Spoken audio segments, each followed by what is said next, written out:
Babaeng mabangis, makinis, manipis, minsan, madungis, pero masarap, ikis.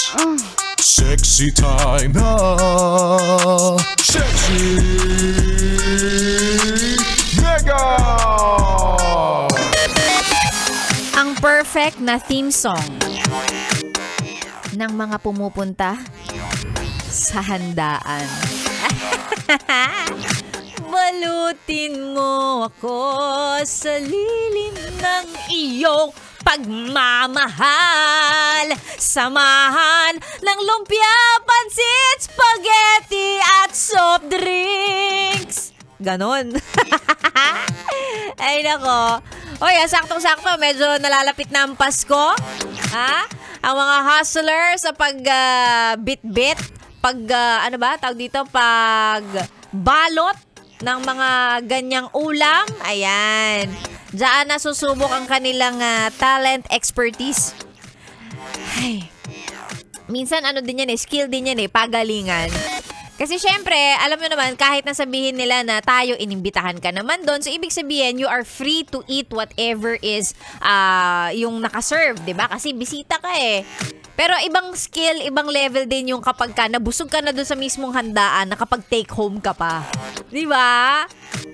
Yung mga magagaling tsumika, magaling mang PR. Ayan, di ba? Uy, tita, ang sarap po ng spaghetti ninyo, Parang ang sarap din pong gawing almusal niyan, Di syempre, yung tita, ay, talaga ba? O sige, pwede ka mag-uwi sa inyo.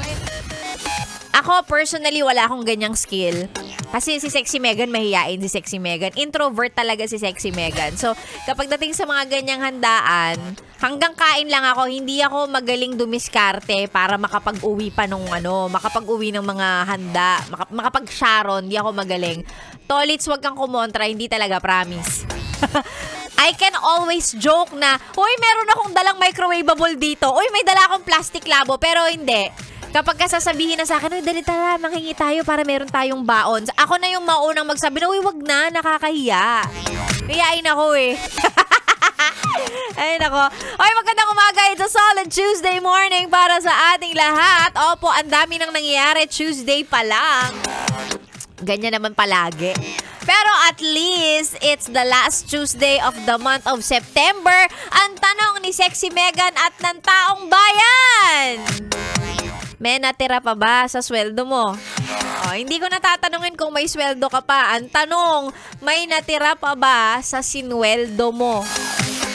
Minsan nga, kahit hindi mo pa nakukuha, hindi pa pumapasok dun sa ATM, dun sa bank account yung sweldo, ubus na agad yan Isipin mo lang kung saan-saan siya mapupunta, kung ano yung babayaran mo, ubus agad yan. Ay, naku, ang importante, may matatanggap. Yan. Ay, magandang umaga, Sexy Megan po niyong kasama. Ang kasama ninyong magre-relax. Kalma-kalma lang muna tayo mga yes friend. This is the perfect time, the perfect radio show para ma-relax ka. Ako po ay inyong kasama hanggang mamayang tanghali. Sa mga nais magpa-shoutout, libreng-libre, isend na po sa ating Facebook page, DJ Megan, Yes FM. Ako na po ang inyong kasama dito lang sa Chillax 101. This is 101.1, Yes FM. Solid!